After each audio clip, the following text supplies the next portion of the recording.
అది మూడో ప్రోమో కోసం ఎవరైతే ఎదురు చూస్తున్నారో, ఎవరైతే ప్రోమో చూసారో వాళ్ళందరూ లైకులు కొట్టాలి మీరందరూ లైకులు.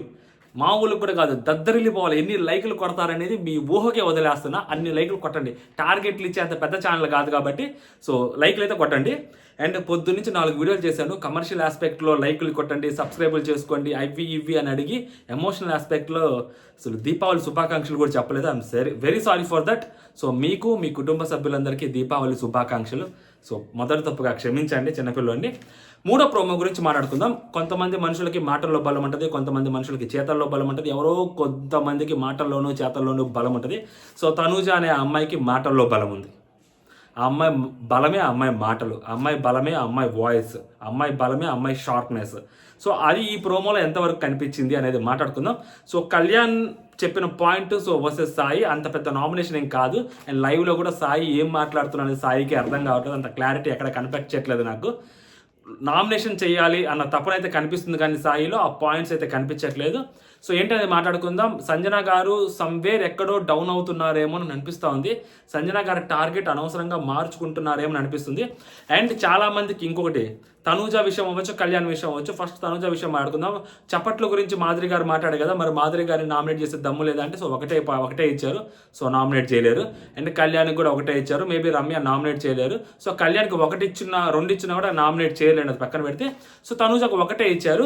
అది ఒకటే ఇచ్చినప్పుడు అసలు రెండు చేతులు చప్పట్లు కొడితే అనింది కదా, మరి ఆమె పక్కనే ఎందుకు కూర్చుంటుందంటే బేసిక్గా తెలుగు సినిమాలు చూసే వాళ్ళకి అర్థమైంది. మనం చిన్నప్పటి నుంచి తెలుగు సినిమాలు చూసే పెరిగాం కాబట్టి, ఆమె కూడా సినిమా ఇండస్ట్రీలో లేకపోతే టీవీ సీరియల్ ఇండస్ట్రీలో ఉంది కాబట్టి మనం దాని ప్రకారం బేస్ చేసుకొని మాట్లాడితే అనాలజీ తోటి. సో నార్మల్గా మన సినిమాలు చూస్తుంటాం కదా, హీరో తరపున ఎవరికైనా అన్యాయం జరిగితే హీరోలు విలన్ల దగ్గర ఉండి లాస్ట్ వరకు విలన్లతోనే ఉండి విలన్లకి బొక్కబెట్టి అప్పుడు హీరో ఎలివేట్ అవుతారు కదా, అలాంటి సినారియోనే. సమయం సందర్భం రావాలండి. దెబ్బ కొట్టాలంటే దెబ్బ కొడితే అచ్చు పడాల, ఆ రోజు వరకు వెయిట్ చేయాలి. చిన్నగా జగడాలు పెట్టేసుకుంటే కుదరదు. పట్టుకుంటే ఫైట్ పెడితే ఎవరో ఒకడు మిగలాలా, ఎవరో ఒకడు పైకి వెళ్ళాలా, ఎవరో ఒకరు ఎలిమినేట్ అయిపోవాలా. ఆ రేంజ్ ఫైట్ కోసం ఎదురు చూడాలి. ఆ రేంజ్ ఫైట్ కోసం అమ్మాయి ఎదురు చూస్తూ ఉంటుంది. అండ్ ఒకటే నామినేషన్ ఇచ్చారు. మేబీ 2 ఇచ్చుంటే ఏమన్నా తాట తీసుండేదేమో తెలియదు, కానీ ఒకటే ఇచ్చారు కాబట్టి రమ్యని తగులుకుంది. సో రమ్యకి పడింది దెత్తడి పోచమ్మ కూడా కనిపిస్తూ ఉంది. అంటే ఎక్కువ మాట్లాడిందా అంటే ఎక్కువ మాట్లాడలేదంటే క్లియర్గా కనిపిస్తుంది. But promo as per the promo మాట్లాడుకునే ముందు మనం ఫస్ట్ నుంచే మాట్లాడుకుందాం. సాయి కళ్యాణ్తో ఏం మాట్లాడారు. సాయి వచ్చి ఇమ్యూనిటీ పవర్ని మీరు ఎంత తీసేద్దామని అనుకుంటున్నారో, సో మీది ఎంత రైట్ అని మీరు ఎంత భావిస్తున్నారో ఫెయిర్ గేమ్లో, అది ఫెయిర్ గేమ్. యాక్చువల్ అతను ఏమంటే ఫెయిర్ గేమ్ మాకు వచ్చింది, సో బిగ్ బాస్ ఇచ్చి పంపించాడు. సో అది మీరు దాన్ని ఎంత తీసేద్దామని అనుకుంటున్నారో, ఎవరైతే మిమ్మల్ని అన్సేఫ్ చేసి మీ గురించి మీరు దాన్ని భరించి మీరు వాళ్ళతో ఉంటున్నారో సో అది కూడా రాంగే కదా అన్నట్టు పాయింట్ మాట్లాడతారు. అంటే కళ్యాణ్ ఎవరైతే మనోడికి ఇమ్యూనిటీ తీసేద్దామని చెప్పి కళ్యాణ్ లేచాడు, దాని తర్వాత భరణి గారు లేచారు. భరణి గారితో పాటు మన అమ్మాయి ఎవరు సో టక్కన పెరుగుతారు అట్లా దివ్య నిఖిత. ఇది పాయింట్ గుర్తుపెట్టుకోండి, మాట్లాడుకుందాం. వదులుతానా ఎడగో లైక్ కొట్టచ్చు మీరు, ఇంత తెలివిగా నేను స్పాంటేనియస్గా దీన్ని మార్చినందుకు. ఓకేనా. సో దానికి కళ్యాణ్ సో తన పాయింట్ ఆఫ్ వ్యూ క్లారిటీకి చెప్తా, దాని తర్వాత మన ఒపీనియన్ కూడా చెప్తాం. కళ్యాణ్ ఏమంటే నువ్వు గేమ్ ఆడుతున్నావు సాయి, నువ్వు ఎన్నిసార్లు టచ్ చేసినా కానీ అవుట్ అవ్వవు అంటే సో నేను ఎందుకు ఊరుకుంటా, నేను ఊరుకోను, బరాబర్ ఊరుకోను. 6 పవర్ తీసేస్తా, 6 పవర్స్ తీసేయడానికి నేను రెడీ. ఏ అడ్వాంటేజెస్తో మీరు ఆడకూడదు, నేను ఆడుతున్న గేమ్లో మీకు ఏ అడ్వాంటేజెస్ ఉండకూడదు. ఫెయిర్ గేమ్ జరగాలి అంటే అందరూ న్యూట్రల్ గేమ్ ఆడాలి. నేను మిమ్మల్ని నామినేట్ చేయాలని అనుకున్నప్పుడు ప్రతిసారి మీరు వచ్చి ఇమ్యూనిటీ తీసేసుకొని మీరు వెళ్ళిపోతా ఉంటే మేము పిచ్చోళ్ళమా? ఫస్ట్ నుంచి ఆడేవాళ్ళం, డే 1 నుంచి ఆడేవాళ్ళం, మేము పిచ్చోళ్ళమా? మీరు మధ్యలో వచ్చి ఆ పవర్ ఈ పవర్తో వస్తే మీరు మా మీద ఎక్కేస్తాము తొక్కేస్తాము అంటే మేము చూడడానికి అని అతని ఉద్దేశం అనమాట. ఇప్పుడు 2 పాయింట్లు ఉంటాయి దీంట్లో. ఒక గేమ్ ఆడడానికి వచ్చినప్పుడు అది బిగ్ బాస్ ఇచ్చిన అడిషనల్ పవర్స్, వాటిని చూసి భయపడితే ఎలాగా అని ఒక పాయింట్ ఆఫ్ వ్యూ వచ్చింది. సో కళ్యాణ్ హేటర్స్ అవ్వచ్చు, లేదా న్యూట్రల్ పాయింట్ ఆఫ్ వ్యూ అవ్వచ్చు. So Kalyan point of view ఏంటంటే ఇప్పుడు తన ఒక్కడి కోసం తీసేసుకోవట్లేదు కదా ఆ పవర్స్ని. ఇప్పుడు ఆ పవర్ తీసేస్తే హౌస్ ఎవరైతే ఓజీస్ ఉన్నారో ఆ ఓజీస్ అందరికీ మేల్ చేసినట్టు అవుతుంది. ఓజీస్లో కూడా సాయిని నామినేట్ చేయాలనుకునే వాళ్ళు ఉంటారు, లేకుంటే వేరే వాళ్ళని నామినేట్ చేయాలనుకుంటారు. వైల్డ్ కార్డ్స్లో వచ్చిన వాళ్ళ దగ్గర ఉన్న పవర్స్కి సో వాళ్ళు సేఫ్ అయిపోతారేమో, ఎంత నామినేట్ చేసినా వేస్ట్ అని అనుకుంటారు. సో ఇప్పుడు అతను గట్టిగా మాట్లాడడం వల్ల, ఈ పాయింట్ రైజ్ చేయటం వలన సో అప్పుడు ఏంటంటే అతను ఒక లీడర్ అవ్వాలి అని అనుకుంటున్నాడు. అబ్బా అది కన్క్లూషన్ ఏంటంటే అతను ఒక లీడర్ అవ్వాలని అనుకుంటున్నాడు. ఓజీస్ అందరికీ తను ఒక నాయకుడు అవ్వాలని అనుకుంటున్నాడు. సో అందుకని నేను మీ ఆరుగురు పవర్లు నేను తీసేస్తాను, నేను దానికి రెడీ.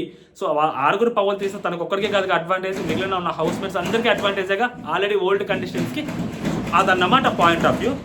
ఇందుకే నేను వీడియో పొద్దునుంచి 4 వీడియోలు చేసింది ఆపరు ఇంకా వాళ్ళు. దాని తర్వాత దివ్య అండ్ మన సంజన గారు వచ్చేసరికి ఇక దివ్యాని నామినేట్ చేస్తూ అదే బంధుత్వాలు ఇలా మీ వల్ల వెళ్ళిపోతారు, నా వల్ల వెళ్ళిపోలేదు, మీరు నామినేట్ చేశారు, ఆయన ఎలిమినేట్ అయిపోయారు, మధ్యలో నన్ను తీసుకురాకండి, నా గురించి మాట్లాడకండి అని చెప్పి మాట్లాడుతుంటుంది.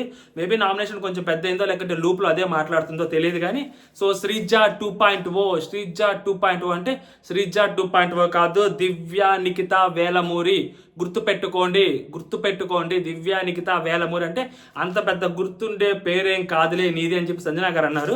సమ్వేర్ వెళ్ళిపోయిన కంటెస్టెంట్ గురించి మాట్లాడితే పాజిటివ్గా మాట్లాడాలి, అనవసరంగా ఒక కంటెస్టెంట్ నెగిటివ్గా తీసుకురాకూడదు అన్న సెన్స్ సంజన గారు మిస్ అయినట్టుంది, ఆ క్లారిటీ. సో అదొక్కటి గుర్తుపెట్టుకోండి. అంటే బయటకు వెళ్ళిపోయిన కంటెస్టెంట్ గురించి మనం మాట్లాడవలసిన అవసరం లేదు. అన్టిల్ ఆ కంటెస్టెంట్ తోటి ఏదైనా టాపిక్ జరిగి ఆ కంటెస్టెంట్ టాపిక్ మాట్లాడాల్సి వస్తే తప్పితే సో ఇలా వేరే వాళ్ళని కంపేర్ చేస్తూ బ్లేమ్ చేయాల్సిన అవసరం లేదు, దట్టు అని చెప్పి నా ఉద్దేశం అనమాట. As per the promo. 3వ ప్రోమో వచ్చింది. అయ్యా నాయన్న కలకత్తా కాలే తనూజాకి ఓటు వేయకద్దబ్బా, అసలు నేనైతే వేయకూడదా? విజిల్ వేస్తుంది ఏంది లాస్ట్లో? అసలు ఏంటి అసలు నాకు రాదు విజిల్ ఇప్పటిదాకా. నేను ఇప్పటికీ మా హీరో సినిమాకి వెళ్తే నేను విజిల్ పట్టుకోపోతా కొనుక్కొని. ఎట్టా వేస్తుందండి అసలు అది విజిల్? అది నిజంగానే విజిల్ వేసిందా లేకపోతే బిగ్ బాస్ ఏమైనా యాడ్ చేసాడా అని చెప్పి 2-3 సార్లు చేశా. విజిల్ వేసిందండి బాబు, చిన్న పిల్ల కాదు అసలు. డమ్ అంటారు, విజిల్ వేస్తుంది అమ్మాయి అంటే ఎంత మాసో అర్థం చేసుకోవాలి మనం. నాకేనా విజిల్ వేయటం వచ్చి దీని అమ్మ జీతం పోషట్. సో జోక్స్ అపాట, ఇది లేపినట్టు కాదు, జస్ట్ నాకు విజిల్ రాదన్న ఏడుపుతోటి మీకు మీ ముందు పరుచుకుంటున్నా అంతే. తనూజ రమ్య ఒకరిని హర్ట్ చేయాలని ఇంకొకరికి మంట పెట్టాలి అనుకున్నావు చూసావా, అలా వచ్చావా?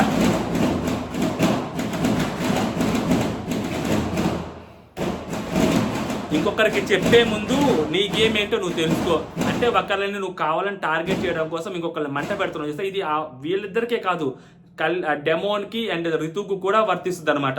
ఇద్దరికి కలిపి 2 పాయింట్లు కలిపి ఒకటే షంటు కొట్టింది, ఒకటే 1 షాట్ 2 బాట్స్, 2 దెబ్బలు. వాళ్ళకి ఏదైతే తగిలిందో ఆ దెబ్బకి ఈ దెబ్బకి రెండింటికి కలిపి 2 పక్షుల దెబ్బ ఒక్క షాట్తో రమ్య కొట్టింది అనమాట.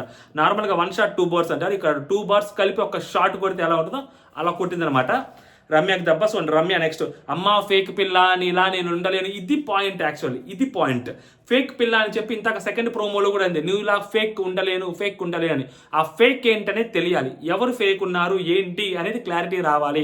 ఫేక్ అని చెప్పి గాల్లో ఏదో గుడ్డగాల్చి మొహం మీద వేసే మాటలు ఉండకూడదు. ఫేక్ అని ఎగ్జాంపుల్స్ కావాలి, ఎగ్జాంపుల్స్ ఉంటేనే వర్కౌట్ అవుతుంది బిగ్ బాస్ హౌస్లో.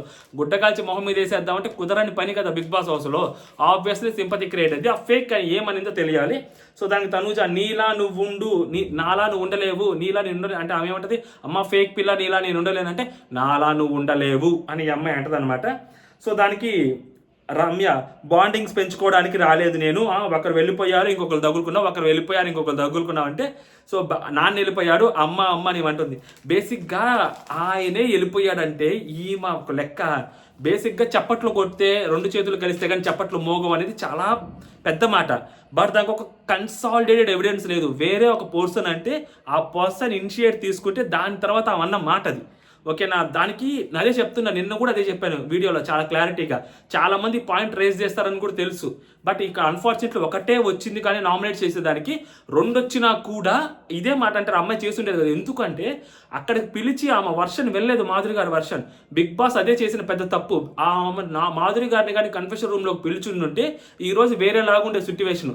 సో మాధురి గారిని కన్ఫెషన్ రూమ్లోకి పిలవలేదు కాబట్టి, సో అక్కడ ఉన్నది నార్మల్ ఒక మాటే కాబట్టి ఆమె వర్షన్ ఈమెకు తెలియదు కాబట్టి, సో ఆమె వర్షన్ తెలియకుండా ఈమె డైరెక్ట్గా నామినేషన్ పాయింట్లోకి దిగలేదు కదా, మీరు నన్ను నట్టు అన్నారని. సో అది అక్కడ మేజర్ ప్రాబ్లం. అండ్ ఇంకొకటి, ఆ అమ్మాయి ఆమెతో ఎందుకు ఉంటుంది అంటే చూసి కొట్టడం దెబ్బ. ఊరికనే గిల్లి కజ్జాలు ఉండకూడదు బిగ్ బాస్ హౌస్లో. కొడితే దెబ్బ ఎలా కొట్టాలంటే ఒక సరిగ్గా కొట్టాలి. చాలా సీజన్స్లో చూసాం, చూసి ఒక పర్సన్, ఇప్పుడు మిత్రా శర్మని, సో ఒకసారి బిందు మాధవ్ ఒక నామినేషన్ చేస్తుంది, నెక్స్ట్ లెవెల్ నామినేషన్. లాస్ట్ సీజన్లో సో గౌతమ్ అని, సో ప్రేరణ నాకు నామినేషన్ చేస్తుంది. అది కూడా మంచి నామినేషన్, చాలా క్లారిటీ ఉన్న నామినేషన్ అది. సో అలాంటి నామినేషన్లు పడాలా, అంతవరకు వెయిట్ చేయాలి. శిశుపాలుడు 100 తప్పులు చేసిన దాకా శ్రీకృష్ణుడు ఎలా అయితే ఎదురు చూశాడో అలాగే ఎదురు చూడాలి, తప్పదు కదా. సిట్యువేషన్ రానప్పుడు ఊరికనే ఒక మాటను మీద పెట్టుకొని నామినేట్ చేయలేరు, అలా అని చెప్పి దూరంగా కూడా ఉండలేరు. దగ్గరగా ఉన్నప్పుడే దెబ్బ కొట్టాలి, అప్పుడే కదా ఈ మనిషి ఎంత పెయిన్ అనుభవించారో ఆ మనిషికి కూడా తెలియాలి కదా. సో అదనమాట. అయినా కూడా వదలలేదు కదా. నెక్స్ట్ ఏమంటది, స్టేట్మెంట్స్ని పాస్ చేసే ముందు చెక్ యువర్ సెల్ఫ్, నీ గురించి నువ్వు ఆలోచించుకో, నువ్వు కూడా ఎవరితో ఉంటున్నావో ఆలోచించుకో. ఈమె కూడా వచ్చినప్పటి నుంచి మాధురి గారితో ఉంటుంది కదా. సో అదనమాట చెప్తుంది. అది చెప్పిన తర్వాత నెక్స్ట్ ఏంటి, ఈ హ్యాండ్ కలిస్తే చప్పట్లు మోగుతాయా, ఈ హ్యాండ్ కలిస్తే సౌండ్ వస్తుంది, అది క్లాప్స్ వస్తాయి కదా. ఈ 2 హ్యాండ్లు కలిపి వచ్చే క్లాప్స్ కంటే వచ్చే సౌండ్ ఒక్క చేత్తో వేసే విజిల్కే ఎక్కువ సౌండ్ వస్తుంది అని చెప్పి అక్కడ నిలబడి విజిల్ వేస్తుంటే ఇంకొక నెక్స్ట్ లెవెల్ ఉండేదేమో, వెళ్ళి అక్కడ కూర్చొని విజిల్ వేసుద్ది నా రాజా తనూజ 2.0 ఓ అనిపించింది. ఇది కావాలి, ఈ ఫైర్ కావాలి అమ్మాయిలో నుంచి, ఈ ఫైర్ బ్రాండ్, ఈ ఫైర్నెస్ కావాలి, ఈ ఫ్రాంక్నెస్ కావాలి, ఈ తెగింపు కావాలి. మాట్లాడేటప్పుడు ఓట్స్ లూజ్ అవ్వకూడదు. సో ఇక్కడ రమ్య పరిస్థితి ఏంటంటే మధ్యలో ఓట్స్ లూజ్ అవుతుంది. ఓట్స్ లూజ్ అవ్వకూడదు. మనం మాట్లాడుతున్నామంటే చాలా కాన్ఫిడెంట్గా మాట్లాడాలి, తప్పు జరగకూడదు. పొరపాటున ఒక మాట దొరికినా కూడా అది వేరే వాళ్ళకి ఎడ్జ్ వచ్చేస్తుంది. ఇప్పుడు ఆమె ఫేక్ అనింది, ఫేక్ అనేదానికి రీజన్ చెప్పిందా లేదా చూడాలి, ఓకేనా. దాని తర్వాత కొంచెం యాక్షన్ ఎక్కువైపోతుంది. సో సెటిల్డ్ పర్ఫార్మెన్స్లు కావాలి, సెటిల్డ్ పర్ఫార్మెన్స్ చేస్తేనే పండుద్ది సీన్, లేదంటే కష్టం. సో అట్ ప్రజెంట్ తనూజాకి ఇది మామూలు ప్రోమో కాదు. బిగ్ బాస్ వెయిట్ చేసి నెగిటివ్ ప్రోమోలు వేసి చిరాకు దొబ్బినట్టుంది బిగ్ బాస్కి. ఫైనల్గా ఒక ప్రోమో వదిలాడయ్యా ఆమెకి, మామూలు ఎలివేషన్ కాదు. ఇంకా తనూజా ఫ్యాన్స్ తిప్పుకుంటూ ఉంటారేమో అలాంటి ప్రోమో అది. సీరియస్లీ ప్రోమో చాలా బాగుంది. ఎపిసోడ్లో కంటెంట్ ఎంత ఉంటుంది అనేది ఎపిసోడ్ చూసే మాట్లాడుకుందాం. But as per the promo Ramya Tanuja గురించి మాట్లాడిన ఏవైతే ఆ మాటలు ఉన్నాయో అవి చాలా డిస్గస్టింగ్ వర్డ్స్. సో ఓకేనా, దాన్ని సెంట్రిక్గా మాట్లాడితే సో ఆమె లాక్ అయిపోవాల్సిందే. బట్ ఈ అమ్మాయి రమ్య నామినేట్ చేస్తున్నప్పుడు ఏ పాయింట్స్ చెప్పింది అంటే అనేది హైలైట్. అంటే ఈమె 5 వారాలు గేమ్ చూసి వచ్చింది కాబట్టి అమ్మాయిలో ఉన్న నెగిటివ్స్ ఏం చెప్పింది, ఆ అమ్మాయిలో ఉన్న నెగిటివ్స్ అన్ని ఆల్రెడీ ఆయిషా వచ్చి చెప్పింది. ఆయిషా కంటే పెద్ద నెగిటివ్స్ ఈ అమ్మాయి చెప్పగలుగుతుందా? సో అంత ఉందా? సో ఆయిషాని దుల్లగొట్టేసింది, నామినేషన్ పాయింట్స్ అన్నీ చెప్పేసింది. ఆ అమ్మాయి ఎలాంటి చెత్త గేమ్ ఆడిందో, ఎలాంటి నెగిటివ్ పాయింట్స్ ఉన్నాయో ఆ అమ్మ ఫ్యాన్స్కి ఒక 10 నిమిషాలు అవకాశం ఇస్తేనే, 2 నిమిషాలు అవకాశం ఇస్తేనే గబగబా చదివేసి వచ్చే పాయింట్స్ అన్నీ ఆయిషా ఆ రోజు చెప్పేశారు. దీని తర్వాత దానికంటే బెటర్ నామినేషన్ ఈ అమ్మ ఏం చేసి ఉండొచ్చు అనేది రమ్యది ఆలోచిస్తే అంత గొప్పగా ఏం ఉండకపోవచ్చు అని అనిపిస్తుంది. బట్ అంటిల్ అన్లెస్ ఎపిసోడ్ చూసిన తర్వాత, ఆ నామినేషన్ చూసిన తర్వాత ఇంకొంచెం క్లారిటీగా మాట్లాడుతున్నాం. బట్ తనూజా వైపు నుంచి వచ్చేసరికి తనూజాకి షీ హ్యాజ్ ఎ అడ్వాంటేజ్. ఆ వీడియో చూసింది, ఆ వీడియోలో ఆ మాట అనేది. బట్ ఒక్కటే నామినేషన్ ఇచ్చారు. అమ్మాయి అప్పటికి అంటూ ఉంటుంది ఒక సేఫ్, ఇక్కడ కూడా సేఫ్గా మాట్లాడని. ఋతువుకు 2 ఇస్తాడు, ఈ అమ్మాయికి కానీ 2 ఇచ్చుంటే మేబీ నామినేట్ చేసి ఉండేదేమో. బట్ ఒకటే ఇచ్చారు. సో కాబట్టి రమ్య నామినేట్ చేసేసింది అదనమాట ఓవరాల్గా. ఎందుకంటే రమ్య సెంట్రిక్గానే కొట్టాలి. ఎందుకంటే రమ్య నోట్లోంచి ఆ మాట వచ్చిన తర్వాతే కదా మాధురి గారి నోట్లోంచి ఆ మాట వచ్చింది. సో ఫస్ట్ రమ్యకి దెబ్బ పడితే సో దాంట్లోనే కవర్ చేసింది ఆల్మోస్ట్. ఇంకా దాని తర్వాత ఇంకేమన్నా ఇప్పుడు అంటే మాధురి గారికి కూడా నేను ఎంత తెలివిగల అమ్మాయి తనూజ అనే దానికి సింపుల్ ఎగ్జాంపుల్ చెప్తాను. ఇప్పుడు మాధురి గారు కూడా చురకలు అంటించిందా లేదా, కనిపించిందా లేదా? ఇప్పుడు మాధురి గారు రేపు రమ్య రైట్ కూర్చొని ఏమన్నా మాట్లాడుకుంటే ఈ అమ్మాయి గురించి, అది నెగిటివ్గా మాట్లాడుకుంటే అది ఈ అమ్మాయికి అడ్వాంటేజ్ అవుదా? సో ఈ అమ్మాయి ఆమెను డైరెక్ట్గా నామినేట్ చేయకపోయినా ఆమెకు చురకలు అంటించిన తర్వాత ఆమె రమ్య కూర్చొని మాట్లాడుకున్నప్పుడు అది మనం చూస్తాం కదా, మనకు కనిపిస్తుంది కదా, మనకి వినిపిస్తుంది కదా. సో అది అప్పుడు ఎవరికి అడ్వాంటేజ్ అయింది, ఎవరికి అది డిసడ్వాంటేజ్ అయింది? ఆబ్వియస్లీ తనూజాకి అడ్వాంటేజ్ అయితే, మాధురి గారికి డిసడ్వాంటేజ్ అయింది కదా. ఆమె డైరెక్ట్గా నామినేట్ చేయకపోయినా కానీ ఆడియన్స్ పాయింట్ ఆఫ్ వ్యూలో ఆమె ఏంటి, ఆమె అసలు రంగు ఏంటి అనేది చూపించాలని కూడా ట్రై చేసి ఉండొచ్చు కదా. ఒక జస్ట్ అట్లాగా ఆ చప్పట్ల గురించి టాపిక్ ఎత్తే, ఎందుకంటే చప్పట్ల గురించి టాపిక్ ఎత్తాల్సిన అవసరం లేదు కదా. ఎందుకంటే చప్పట్ల గురించి అసలు రమ్యనే మాట్లాడలేదు, 2 సార్లు మాట్లాడింది మాధురి గారే. సో అలాంటప్పుడు ఆ టాపిక్ ఎత్తిందంటే మాధురి గారికి తగలాలనే ఎత్తింది కదా.